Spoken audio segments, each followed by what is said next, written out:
काही काळापूर्वी एक वाक्य गाजलं होतं, वो स्त्री है कुछ भी कर सकती है. अर्थात टिंगल उडवणारं होतं.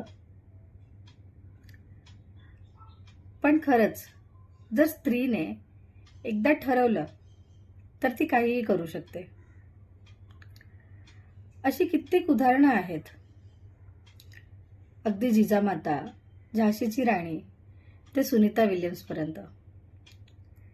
एवढंच कशाला, आपली आई सुद्धा.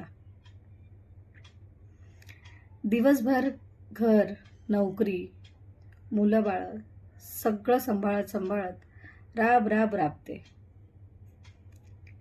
आणि सकाळी परत त्याच जोमाने कामाला लागते, तेही तक्रारीचा अंश न ठेवता. तिचं वात्सल्य, तिचं प्रेम आणि तिचं असणंच वेगळं असतं, जे पूर्णत्वाला नेतं. खरंच